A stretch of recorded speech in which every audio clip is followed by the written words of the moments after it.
क्या सांसद ने अभी तक पीड़ित परिवार से जब से घटना घटी है फोन करके बातचीत किया? पीड़ित परिवार से बात नहीं हुई है। ये अब ना सोचे कि इनके खिलाफ 4 दिन का ये आंदोलन है। ये 4 दिन का श्रेया को इंसाफ तभी मिलेगा जब तमाम हमारे जो स्कूल के बच्चे हैं, अभिभावक हैं, उनको प्रताड़ित कि एसपी अनुराग आर्य की छवि रही है, काफ़ी सख्त हैं कानून के मामले में। आपको लगता है कि कोई विवेचना को प्रभावित कर सकता है? नहीं, उनके मन में दर्द नहीं था। एक महिला होकर के एक बच्ची के मरने पर आपको दर्द नहीं है? कैसी प्रिंसिपल है आप? लेकिन उस बच्ची ने साहस दिखाते हुए उस कैमरे का विरोध कर दिया। उसके बाद उस बच्ची को जब फीस के लिए, जब उसको प्रताड़ित किया गया बस की फीस के लिए, तो उसने बस से भी आना छोड़ दिया। तो इनको लगा कि भाई सारे लोग ऑटो से आने लगेंगे, तो जो ये खून चूसते हैं पैसे का, वो खून चूसना बंद हो जाएगा। श्रेया तिवारी की शुरुआत होती है प्रिंसिपल से टकराव की शुरुआत पहले से हो चुकी थी। उसकी शुरुआत हुई थी बाथरूम में लगे सीसीटीवी कैमरे से।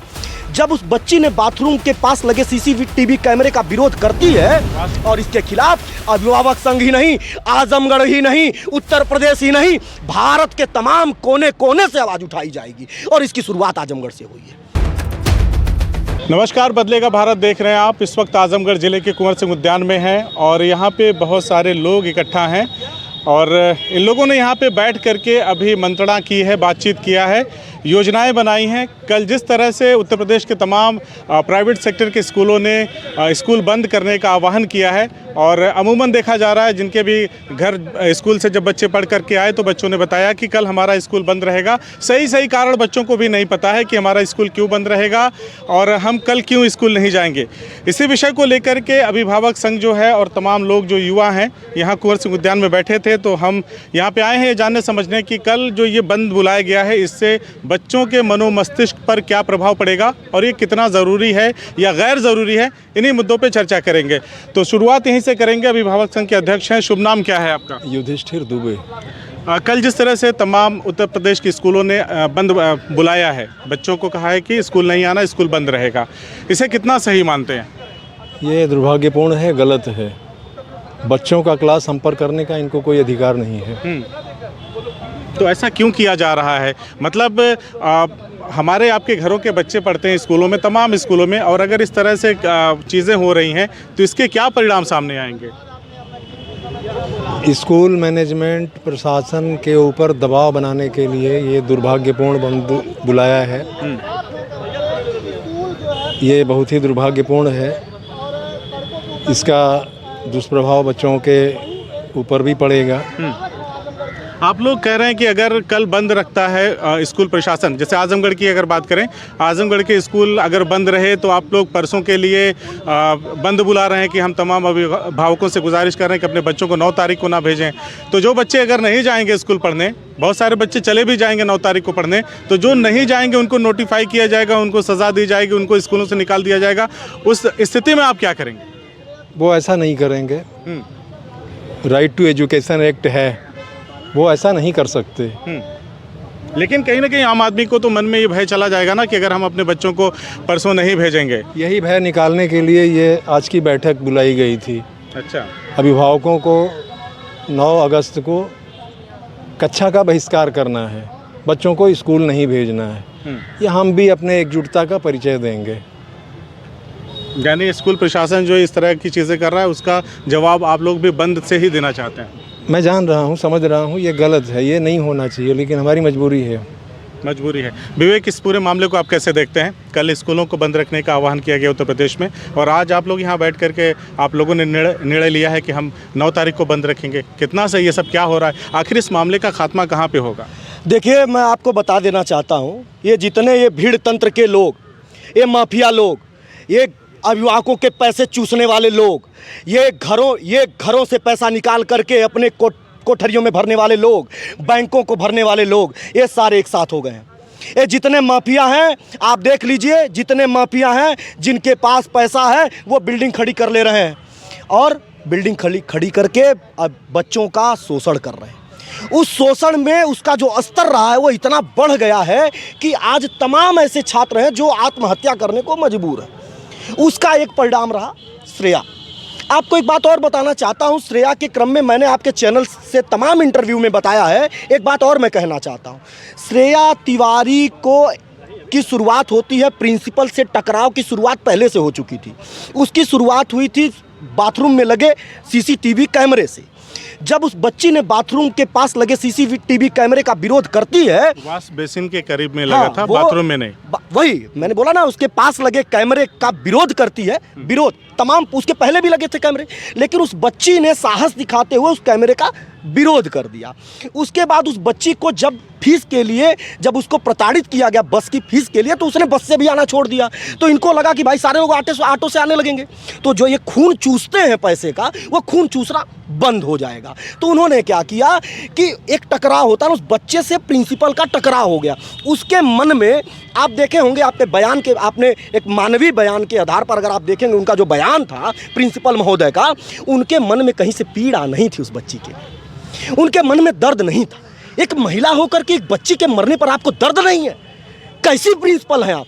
निश्चित तौर पर उनके बीएड की जो डिग्री है, उस डिग्री की भी जांच होनी चाहिए। कैसे वह विद्यालय में पढ़ाने के लिए उनको रख दिया गया, उसकी भी जांच होनी चाहिए। मैं बता देना चाहता हूं, इस प्रकार के जितने भी प्रिंसिपल और अध्यापक हैं, उनके खिलाफ जांच होनी चाहिए, उनकी ट्रेनिंग होनी चाहिए। और उत्तर प्रदेश में योगी सरकार में अगर इस तरीके की घटना हो रही है तो निश्चित तौर पर यह दुर्भाग्यपूर्ण है। और इसके खिलाफ अभिभावक संघ ही नहीं, आजमगढ़ ही नहीं, उत्तर प्रदेश ही नहीं, भारत के तमाम कोने कोने से आवाज़ उठाई जाएगी। और इसकी शुरुआत आजमगढ़ से हुई है, इसकी शुरुआत हो चुकी है। और इन माफियाओं के खिलाफ हम चुप नहीं बैठेंगे, बोलेंगे और इनके खिलाफ कार्रवाई भी होगी।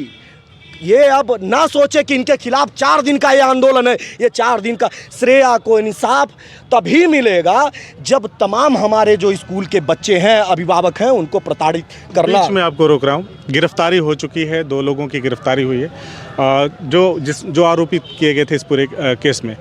पुलिस की विवेचना और सारी चीज़ें चल ही रही हैं, तो फिर इस तरह की चीज़ें करने की क्या आवश्यकता पड़ गई कि स्कूल भी बंद करने की बात कह रहा है, आप लोग भी बंद करने की बात कर रहे हैं? देखिए, यही तो खेल है, यही तो खेल है। वो खेल जो गंदा खेल है, खेलते रहे हैं। आप समझिए कि श्रेया की हत्या हो गई, मतलब श्रेया मर गई, उसको टॉर्चर किया गया, तमाम स्कूलों में टॉर्चर किया जाता रहा, किसी ने आवाज़ नहीं उठाई। आजमगढ़ के युवाओं ने और आजमगढ़ के पत्रकारों ने ये आवाज़ उठा दी, और ये आवाज़ इतनी बुलंद हो गई, ये आवाज़ इतनी ऊपर गई कि प्रशासन भी मजबूर हो गया और उनको जल्दी से जल्दी विवेचना करके उसमें जो साक्ष्य थे, आपने सुना होगा कि आजमगढ़ के एसपी का एक बयान है, उस बयान में कहा गया कि वो जो अमानवीय व्यवहार किया गया, उसकी वजह से उनको हम सजा दे रहे हैं। और न्यायालय का काम है, न्यायालय उसके साक्ष्यों की जाँच करेगा और उनको दोषी तो है ही, उनको समाज के सामने आकर के एक्सेप्ट कर लेना चाहिए था। ये मानवता का एक नियम है। एक गुरु होने के नाते उनको, उस बच्ची को अगर वो पढ़ाएं तो उनको एक्सेप्ट कर लेना चाहिए कि हमसे कुछ गलतियां हो गई हैं। तो उन्होंने वो भी गलती एक्सेप्ट नहीं किया, और जिसके कारण ये लड़ाई बढ़ गई है। और ये लड़ाई बढ़ गई है तो ये अच्छा हुआ है। ये स्कूल बंद करके आजमगढ़ के ही नहीं, पूरे भारत के अभिभावकों को जगाने का काम ये कर चुके हैं, जगेगा अभिभावक। और इसी मामले पे हम बीजेपी के युवा नेता हैं विनेश सिंह रिशु, इनसे पूछ लेते हैं। रिशु, सारा मामला जो कुछ हुआ आजमगढ़ में वो दुर्भाग्यपूर्ण है और हम सभी को दुख है। अब जो ये कल का स्कूल बंद का आह्वान किया गया है समस्त स्कूलों की तरफ से, और जो है आप लोगों ने भी यहाँ पे बैठ कर के अभी मीटिंग किया है कि परसों अभिभावक अपने बच्चों को ना भेजें, तो ऐसे मामला कैसे किसी राह पे जाके इसकी समाप्ति कैसे हो गया? देखिए, उन्होंने जो कल स्कूल बंद किया है वो उनकी गुंडाई है, और बच्चों को गलत तरीके से मैसेज दे रहे हैं कि श्रेया को हम श्रद्धांजलि देने के लिए विद्यालय बंद करें, या कहीं पर वो भी नहीं बता रहे हैं। तो और जो बच्चे नहीं जानते थे उनको भी ये बता दिए कि घटनाक्रम क्या है। बच्चे सहमे हुए हैं। और दूसरी जो हमारी मजबूरी है विद्यालय बंद करना, परसों विद्यालय बच्चों को न भेजना, हमारी मजबूरी इसलिए है कि अगर हमारे बच्चों को गुमराह कर रहे हैं और वो दबाव देना चाहते हैं, जैसे आपने भी बताया कि गिरफ्तारी हो गई है, तो गिरफ्तारी अलग विषय होता है और विवेचना मुख्य विषय होता है। तो इनका जो विद्यालय बच्चों को न भेजने का, बच्चों को विद्यालय जो बंद करने का इनका फैसला है केवल विवेचना पर दबाव देना। लेकिन मैं इन लोगों को स्पष्ट बता दूं कि ये भाजपा की सरकार और योगी जी उत्तर प्रदेश के मुख्यमंत्री हैं, तो उनके रहते हुए ये कितना भी दबाव दे लें, जो गलत है वो गलत रहेगा और उसको सजा कानून देगा, उसमें कोई मतलब कि लीपापोती नहीं चल सकेगी। और ज़िले के कप्तान का बयान सबने सुना, इनकी जो FIR दर्ज हुई थी 302 में दर्ज हुई थी, और अभी जो FIR कन्वर्ट हुई है शायद, तो अब उसी पे ये लोग प्रयास कर रहे हैं कि विवेचना हल्की हो जाए इनकी, ताकि ये लोग साफ़ सुथरा बच जाए। लेकिन ऐसा होने वाला नहीं है। और विद्यालय जो ये लोग कल बंद कर रहे हैं कि एसपी अनुराग आर्य की छवि रही है, काफ़ी सख्त हैं कानून के मामले में, आपको लगता है कि कोई विवेचना को प्रभावित कर सकता है? नहीं, ये मैं तो कह रहा हूँ कि ये प्रयास कर रहे हैं कि विवेचना को प्रभावित कर दिया जाए, लेकिन अनुराग आर्य वास्तव में एक ऐसे आईपीएस अधिकारी हैं कि जिनकी पूरे उत्तर प्रदेश में छवि एक बनी हुई है और पब्लिक को, नेता को ही नहीं, पब्लिक को, परिवार को ही नहीं, पूरी पब्लिक को भरोसा है कि उनके रहते हुए श्रेया जो है, जो हमारे बीच आज नहीं है, उसको न्याय मिलेगा और जितने लोग भी दोषी होंगे। यहाँ विषय प्रिंसिपल और टीचर नहीं है, यहाँ विषय वहाँ का प्रबंधक भी है, क्योंकि प्रबंधक के इशारे से ही सारी चीज़ें चलती हैं। तो प्रबंधक ऐसे टीचर को रखे क्यों थे? और जो भी बात आई प्रिंसिपल के बयान की, प्रिंसिपल का बयान गुंडई वाला बयान था जो हम लोगों ने, सभी लोगों ने सुना था और उनके अंदर कोई भी मानवता उस बयान में दिखी नहीं। उनको अफसोस जाहिर करना चाहिए था इस विषय पे कि हमारे स्कूल की आज बच्ची नहीं, हम दुखी हैं। चलिए, आपने बात किया, जिक्र किया योगी की सरकार है और इसमें कानून के साथ कोई खिलवाड़ नहीं होगा, श्रेया के साथ न्याय होगा, कोई बचेगा नहीं, तमाम चीज़ें आपने कही। स्थानीय सांसद हैं दिनेश लाल यादव निरहुआ, आप उनके बड़े करीबी हैं। कल वो ज़िले में थे, क्या उन्होंने इतना ज़रूरी नहीं समझा है? वो भी तो भाजपा के ही सांसद, इतना ज़रूरी नहीं समझा उन्होंने कि पीड़ित परिवार से मिल लेते या स्कूल प्रबंधन से मिल लेते? वो इस ज़िले के सांसद हैं, बैठ करके दोनों की बात सुनते, मध्यस्थता करते, इस मुद्दे को जो ये बढ़ता चला जा रहा है इसको एक जगह पे ले जा करके ख़त्म करने की ज़रूरत है ताकि सब कुछ व्यवस्थित होकर चल सके। कल जैसा कि सभी लोगों को जानकारी, कल सांसद जी आजमगढ़ में थे और चूँकि रेलवे का कार्यक्रम लगा हुआ था, रेलवे का उद्घाटन का कार्यक्रम था और उसके बाद जो उनका कार्यक्रम था, उनको शाम को 4:20 पे कैफिया ट्रेन से दिल्ली जाना था। चूँकि समय हमारे पास कम था। सांसद जी कब आए थे जिले में? सांसद जी आए थे परसों आए थे। तो परसों से उनको, मैं बता रहा हूँ पूरा, उनको क्या इतना समय नहीं मिला?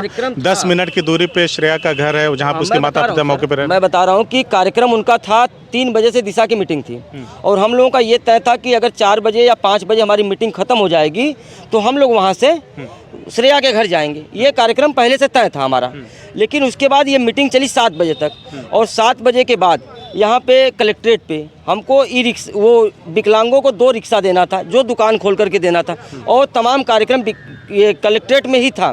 हमको रात हो गई वहाँ पर और उसके बाद अगले दिन सुबह से 9 बजे से। सांसद ने अभी तक पीड़ित परिवार से, जब से घटना घटी है, फ़ोन करके बातचीत किया? पीड़ित परिवार से बात नहीं हुई है, लेकिन प्रशासनिक लोगों से बात हुई है। कोई भी हवा हवाली नहीं चलेगी और सांसद जी चूँकि आज रुके नहीं कल, इसलिए कि आज से सदन फिर है। उनसे बात करना चाहिए। बिल्कुल, मैं बता रहा हूँ कि और उनसे बात करना चाहिए। उनके सहयोगी के रूप में मैंने उस परिवार से संपर्क किया है और उसीलिए मैं यहाँ पर आया हूँ और उन्होंने स्पष्ट कहा है कि जो भी अभिभावक महासंघ को इस अभियान में जो भी मेरी ज़रूरत होगी, मैं जो भी पत्र लिखना होगा, जिसको भी लिखना होगा, मैं करूँगा इसके लिए, क्योंकि न्याय मिलना चाहिए। जो दोषी है उसके खिलाफ कार्रवाई होनी चाहिए, क्योंकि सांसद जी भी कह रहे हैं कि अगर दोषी कोई है तो उसके ऊपर कार्रवाई हो और प्रशासनिक लोगों से इस स्तर पर बात चल रही है।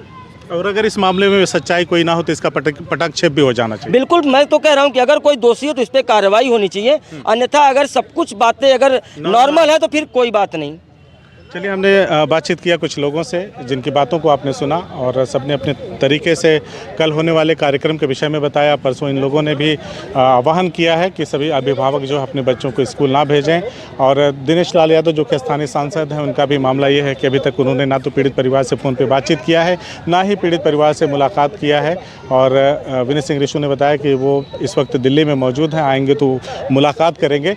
बहरहाल, इस पूरे मामले पे आप क्या सोचते हैं? क्या ये मामला, ये जो विवाद है दिन ब दिन इतना गहराता जा रहा है, इससे किसका भला होना है? कहीं ना कहीं छात्रों के लिए ये हितकारी नहीं है और इस तरह से अगर स्कूल बंद होते रहेंगे, कभी विद्यालय प्रशासन के आह्वान पे तो कभी अभिभावक संघ के आह्वान पे, तो मुझे लगता है कि इसमें नुकसान सिर्फ छात्रों का होगा। श्रेया आज हमारे बीच नहीं है, इस बात का हम सभी को दुख है, लेकिन जो भी चीज़ें उस श्रेया के जाने के बाद हो रही हैं, उससे कहीं ना कहीं आजमगढ़ और जो उत्तर प्रदेश के तमाम छात्र हैं जो कल के आह्वान के बाद स्कूल नहीं जाएंगे, उनका बहुत ज़्यादा नुकसान होना तय है। आप क्या सोचते हैं इस पूरे मामले पे? हमें कमेंट करके ज़रूर बताएं। धन्यवाद।